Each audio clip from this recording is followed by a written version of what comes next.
Laïkino, la rubrique cinématographique de l'Union des familles laïques. Avec Alain Defremont. Bonjour, vous êtes à l'écoute de Laïkino avec Frédéric, votre serviteur, pour la chronique cinématographique de l'UFAL. Bonjour Alain. Bonjour Frédéric, bonjour à tous et à toutes. Aujourd'hui, tu vas nous parler d'une actrice américaine âgée aujourd'hui de 75 ans qui semble oubliée alors que par ses rôles, elle a marqué l'histoire du cinéma américain. Et oui, après Bette Davis, une grande actrice du cinéma américain qui est toujours vivante, Sigourney Weaver.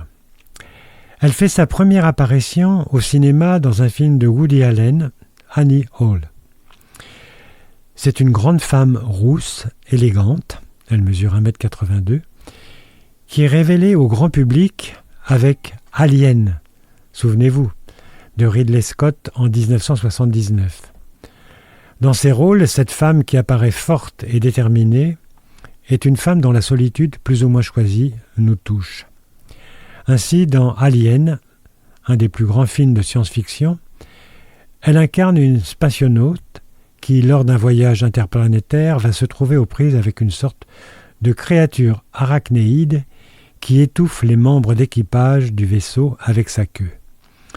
Dans cet antre claustrophobe, Ridley Scott multiplie les séquences d'anthologie où Sigourney Weaver devient une héroïne éblouissante. Dans SOS Fantôme, et oui, voilà, vous vous en souvenez, en 1984, elle interprète une violoniste aux prises avec des phénomènes paranormaux. Elle y est délicieusement déjantée. En 1988, Mike Nichols lui offre un rôle d'une redoutable femme d'affaires qui va s'emparer du projet de son assistante après l'avoir séduit. Et c'est Working Girl.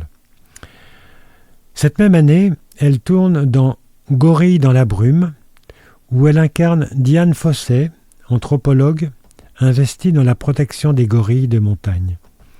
Habitée par une passion obsessionnelle pour les primates, cette femme finira assassinée mystérieusement.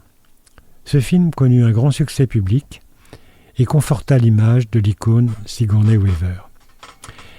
Elle marqua aussi son empreinte dans Copycat en 1995, où elle interprète une psychologue agoraphobe, experte en tueurs en série, qui va enquêter sur d'inquiétants meurtres de jeunes femmes. C'est un rôle taillé pour cette femme solitaire, forte en apparence, mais vulnérable. Merci Alain. En attendant de nous retrouver, n'oubliez pas notre émission en balado-diffusion sur laicidad.ufal.org ainsi que sur notre site ufal.org. Pensez aussi que nos activités ne sont possibles que grâce à vos dons et à vos adhésions. À la semaine prochaine. C'était Laïkino, la rubrique cinématographique de l'Union des familles laïques. Retrouvez toutes nos rubriques Laïkino et l'ensemble de nos balados-diffusions sur lufal.org.